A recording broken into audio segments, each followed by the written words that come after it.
Bueno, lo que mencionaba entonces Elton en el 58 es tener algunos aspectos vinculando aspectos del estudio de la ecología con herramientas de manejo.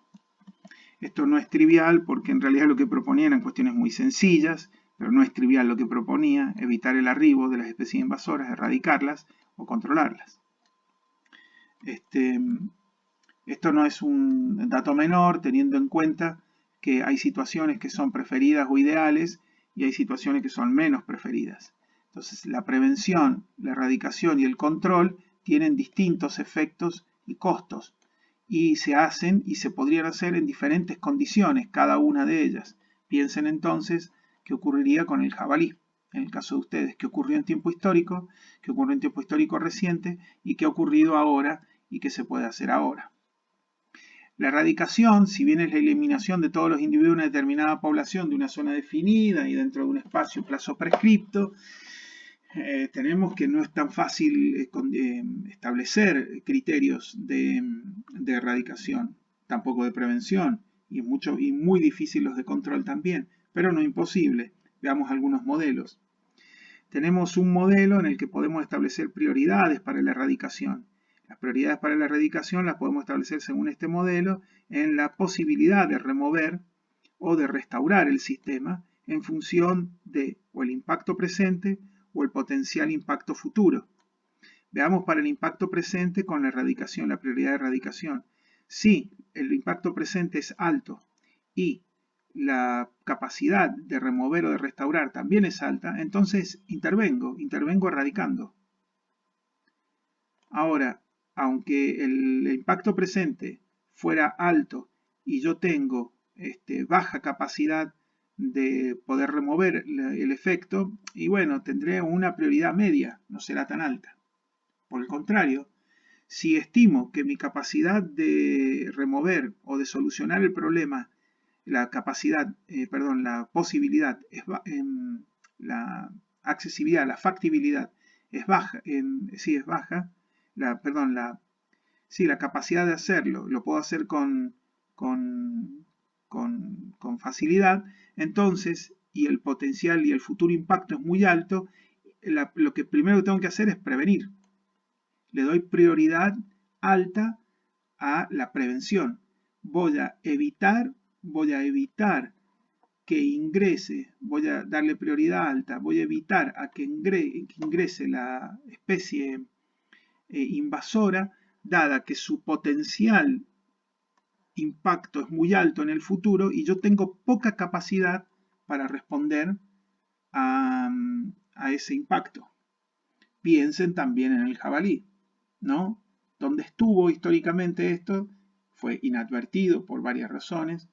Históricamente, pero en términos recientes, si se podía prever esto, que se pensó, cómo se pensó, y en los tiempos actuales.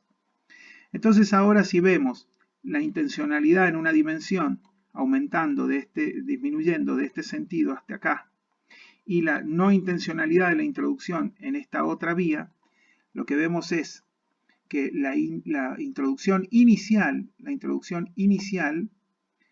en la región puede ser dada por un commodity, porque lo vemos como un commodity, es decir, fue intencional, es simplemente un vector o simplemente actúa como dispersión, es decir, yo no estoy metiendo a nadie para que lo disperse a propósito, a eso se refiere. Los pasos a tener en cuenta es que en la introducción de un commodity, por ejemplo, incorporo la presencia de ciervos colorados para la caza, para que la gente pueda cazar y comer carne de ciervo colorado. Los tengo que liberar, ¿sí? También pueden escapar y también puede contaminar si fuera otro tipo de organismo. Lo que tengo acá como definición es que la liberación acá es una introducción intencional como un commodity, ¿no? Como un valor comercial. Los ejemplos que puedo tener son los agentes para el biocontrol, ¿no? Los agentes que puedo introducir en el biocontrol, las especies de juego, lo que llaman juego caza, y las plantas para el control de la erosión. Es decir, estoy introduciendo al ambiente con un propósito definido especies que luego podrían generar algún tipo de problema. ¿Cómo lo regulo? bueno, tengo una responsabilidad, ¿sí? Permisos requeridos, regulaciones nacionales, etc. ¿Funcionan? Siempre de la misma manera. Les propongo analizar este esquema, y pensar nuevamente en su especie elegida, el jabalí. El manejo integrado no es sencillo. La remoción y el control de la remoción de material, la remoción de plantas, la remoción de especies, el tratamiento del suelo en diferentes escalas se hace muy difícil cuando es a grandes escalas. Entonces, el control físico, el manejo ambiental y el ordenamiento del medio tiene un límite en la escala. El control químico, pesticidas, dosis, modo de aplicación, tiene un límite de escala en cuanto el acceso, y en cuanto, es decir, quiénes acceden, quiénes hacen el control, y la peligrosidad y el riesgo de ese control químico, y ni hablar del control biológico. Es decir, el manejo integrado de controlar en términos físicos, químico y biológico el ambiente es una situación compleja que no aplica de la misma manera para todas las escalas ni todos los problemas. La presencia, en términos de control biológico, la presencia de una planta en su ámbito natural. En el nuevo hábitat, esta planta tiene un crecimiento vegetativo y reproductivo importante y bueno, se incorpora en el nuevo hábitat algún controlador biológico que la prede de alguna manera y reduzca su, por ejemplo, producción de flores y con ello frutos y semillas y frutos. Tenemos el caso para Canadá, por ejemplo, de Centaurea difusa, una maleza de Eurasia introducida en Canadá en 1970, 75, 80, en donde durante mucho tiempo se intentó con una docena de géneros distintos de especies hacer el control biológico, ¿no? Con resultados nulos.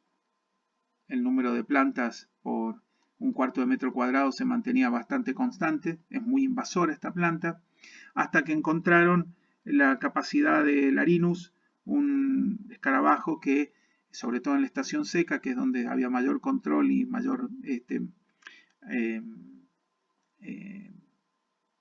fragilidad en términos de resistencia de la planta, generaba un alto daño en la planta y en algunas zonas que se muestrearon la planta llegaba a 0.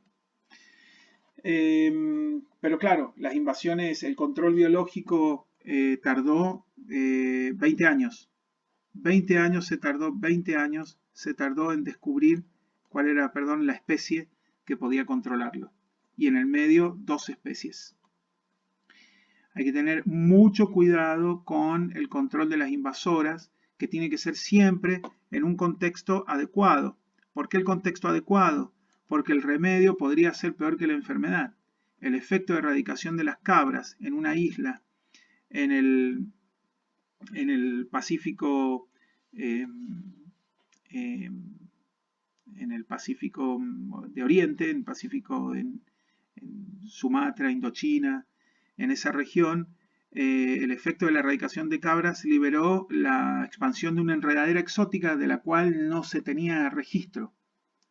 Entonces lo que ocurrió es, para que se den una idea, lo que ocurrió es que acá tenemos, mientras estaba la cabra, acá hay una estación experimental, y acá se ve cómo está rodeada todo por la enredadera exótica. Es decir, eliminar la cabra generó otro problema. Atención. El otro aspecto que hay que tener en cuenta y que me parece muy valioso es que no hay que juzgar a las especies por su origen. La noción del concepto de no nativas o invasoras se acuña en 1835, y lo hace el botánico inglés John Henslow.